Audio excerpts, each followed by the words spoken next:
Hi, I'm John Waterhouse, and this is Weekday Wisdom. My question for you today is your life a blessing? I love the idea of living a blessed life, but I don't think blessings are given to us.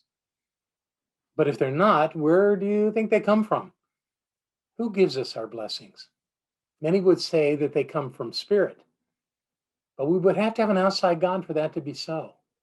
Even with all the metaphysical training that many of us have, we still often are remarkably neurotic about our relationship with the God of our youth. The problem with this thinking is that if God gives us stuff, then God can also give us bad stuff, or worse yet, God could withhold the good stuff from us.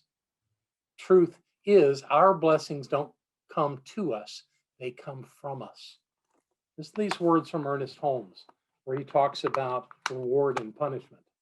He says, "We shall be rewarded for our virtues and punished for our shortcomings."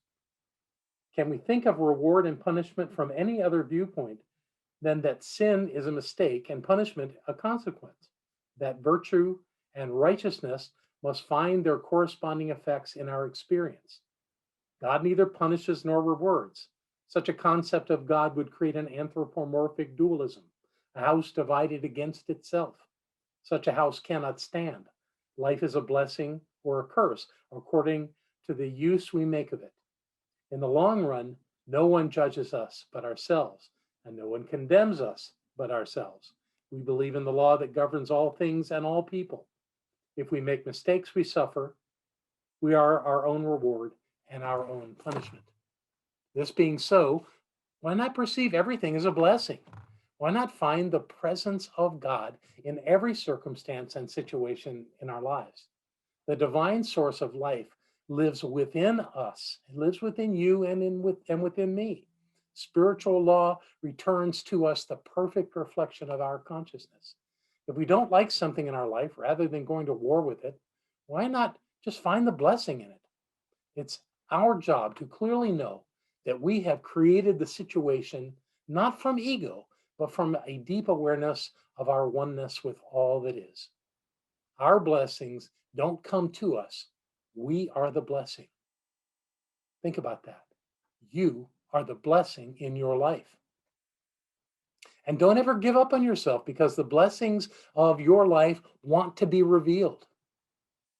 To demonstrate that, I have a story for you, of course. It's the story of an American speed skater. His name is Dan Jansen. And in 1984, he attended his first Olympics. He was 19 years old. He did not win a medal in those games. In fact, he finished 16th in the 1,000-meter speed race and 4th in the 500-meter race. He became the world speed champion in 1988. But at the 1988 Olympics, 2 days before it was his turn to race, he learned that his sister, Jane, had died from leukemia. That year in the 1,000-meter race, he fell and did not finish. Then 4 years later, in 1982, he came in 4th in the 500-meter race and 26th in the 1,000 meters. Again, nothing close to gold. In 1994, Jansen had his last chance. The Olympic charter had been changed to alternate summer and winter Olympic Games. So this 1984 came 2 years after the one in 1982. He was 29 years old at that point. And that's pretty old for an Olympic skater. And the next games wouldn't be until 1998. And chances are he would not be competing there at all. In the 500-meter race, he fell down. In the 1,000 meters, Dan Jansen went to the mark to start that race, and it would be the race of his life. In the final turn, he slipped, but he did not fall. And because he was skating so well, he crossed the finish line first. He had won his gold medal after all those years. When he saw his time, he realized that he had set a new world record. And in an iconic victory lap, he carried his 2-year-old daughter on his shoulders. Her name was Jane. So where were the blessings in Dan Jansen's life? They were everywhere.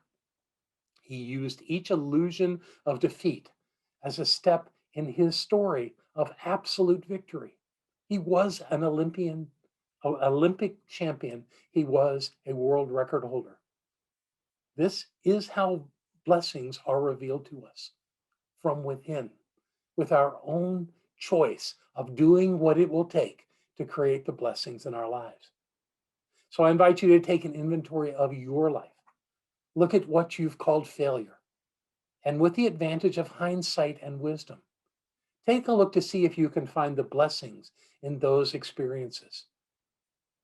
Can you see that everything in your life is a blessing? Literally everything. When you can see life that way, you can't lose. Like Dan Jansen, failure is just another step towards success. To live the life you've come to live, claim your blessings right now and always.